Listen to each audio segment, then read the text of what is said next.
Hello everyone, today I'm going to show you how the hell I create a bank system. So as you can see, I made it on the IntelliJ. Siyempre, ginawa ko sa IntelliJ yan. Ayun yung ID ko. And of course, ito yung naging backend ko. Okay? Yeah, may backend dyan. And dahil kinoconnect ko siya sa database ko, first, ito yung main ko. Sa main, kailangan mapakita ang mga account, login, sign up, so ganun. So, like ito, login, or kung wala akong account, you need to create an account, ganyan. So, papakita natin kung paano. And ito yung mga ano ko. Yan. Gumamit ako dyan ng object-oriented programming since syempre pag marami, kailangan marami ka rin classes and para ma-organize yung code mo. And yes, if hindi ko ginamitan ng object-oriented programming and kinode ko lang siya mismo sa isang file dito sa main file, maraming code yan, sobrang rami, aabutin ng 1,009 of code. Ayun. Pero let's run it.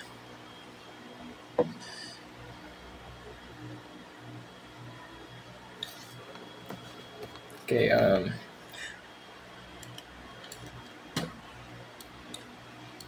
so of course, to enter your choice, create account, log in, press 3 to exit. So enter ako ng key. So sabihin natin, mag-press ako ng key. So I want to create an account. Yan. Mag-create ako ng account, may username. So sabihin natin na ang username na gagamitin ko is Lorex. Yan, Lorex. Then your email, of course, simple email like Lorex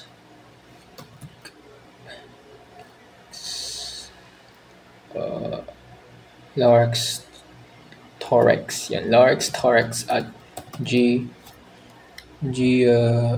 mail.com. Lorex Torex. Okay, Lorex Torex gmail.com. And Lorex and malaking T, Torex, 428, and yan. Sabihin natin yan. Exclamation point. And deposit na ilalagay natin dyan is of course a 500 minimum. Kasi yun naman yung most banks ay 500 minimum. Until then, if in-enter ko may mga account type, so meron tayong mga iba't ibang type ng account, basic account, and advanced account. So, ang pipiliin ko, sabihin natin, is checking account. Diba? Checking.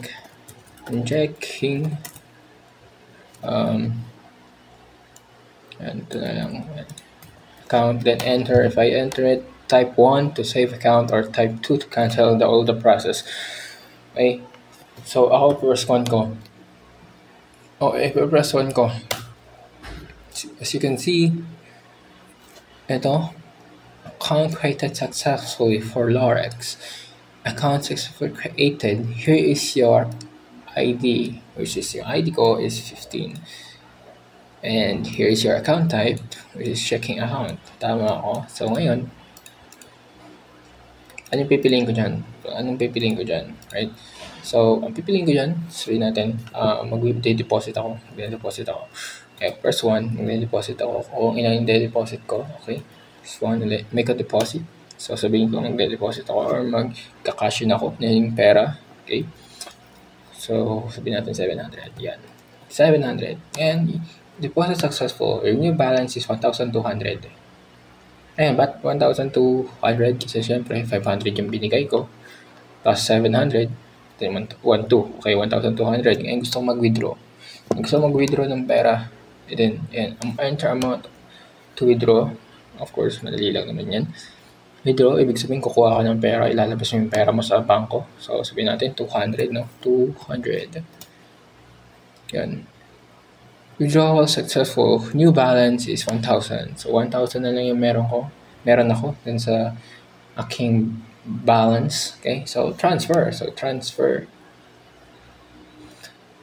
So later pag-uusapan natin yung transfer, okay? So first, una muna tayo sa view account. So for is i-viewin natin yung account natin. So name is ito, Lorex, email, gmail.com. Ito yung account number. Ito yung pinaka-importante. Okay? Checking account, balance, and created, kailan to created. So 2025, 6 and 25, and ito yung oras. So let's go back to main menu. Now, history. Sa history transaction, sabihin natin ano yung history transaction natin. O yes, ito, account creation. Account creation, tapos nagbigay ka ng 500. Okay. Mostly, pag gagawa tayo ng account or magkakaroon tayo ng card or yan yung account, physical ginagawa yun and physical din ginagawa yung pagbigay ng pera. Pero syempre, programming, yun. And transaction 2 is action tayo is deposit. Nag-deposit ako ng pera ng 700. Action 3, yan. Nakasave yan sa sa database ko. Now, wait lang, balik muna natin to. So, wait, kaya to. Magagawa muna tayo ng tax file ng another file. So, like, ano lang to. Yan. So, yan. Tapos, pindutin natin yung view account. Pindutin natin yung view account. Copy natin tong number to. Yan. Kay Lorex to. Lorex pala. Kay Lorex. Okay. Kay Lorex yan. Babalik tayo sa menu. And exit. Ano tayo? 6. Exit. And yan. Exit na tayo. Now, gagawa ulit tayo ng isang account. Alright. Gawa tayo ng isang account. Gawa tayo ng isang account. Create ulit tayo ng account, okay? Now, create account. And sabihin natin si Prem. Yes, Prem. So, Prem. And then, ang email niya is premeu. Premeu at gmail.com.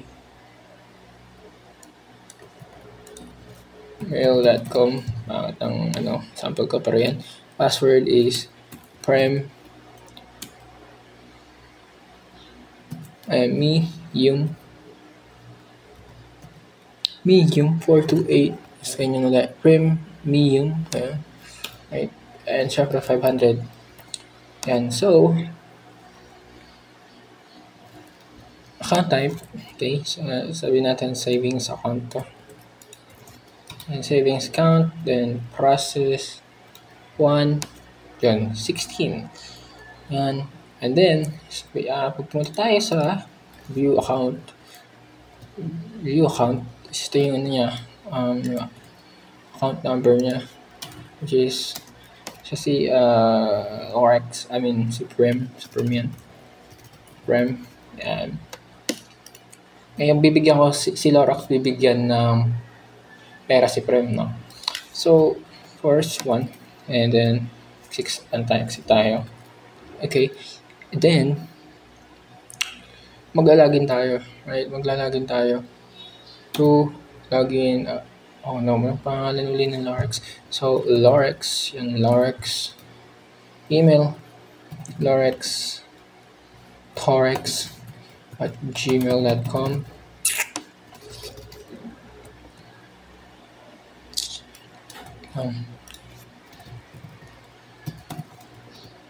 Tapos, ang password niya is Lorex Torex 428 and yan. So, nag-login tayo successfully. Now, magta-transfer ako ng pera sa kanya. Okay. So, magta-transfer ako ng pera ng mga natin 300. Okay. Enter the account number. Account number pala to. So, okay, kunin natin yung account number ni Prem. Diba? Yan. And then, enter the amount of money you want to transfer. Amount ng money. So, like, lagyan na 300. Bigyan ko siya 300. Ngayon, you transfer 300 pesos to that account number. So, ito ay 700. Okay? Ito tayo sa 5. Ito yung ano natin, no? Latest transaction natin. Transaction 4. Okay. So, exit tayo. Now, let's log in. And then, tayo premium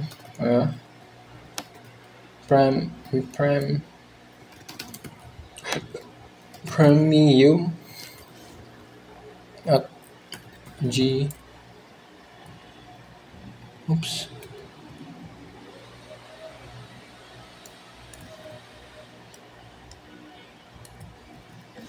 gmail.com. Wait lang, premium as premium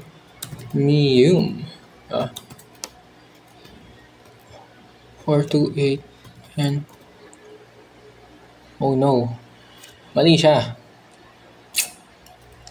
At mali. Okay, tama ba? Wait lang.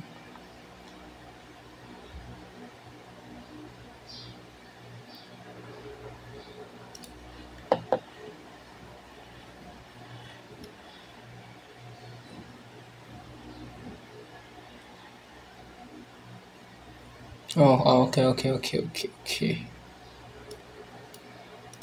Ito yung kailangan natin. Okay, since mali, ulitin natin. Then, premium@gmail.com. Lagay natin yung copy yung password dito.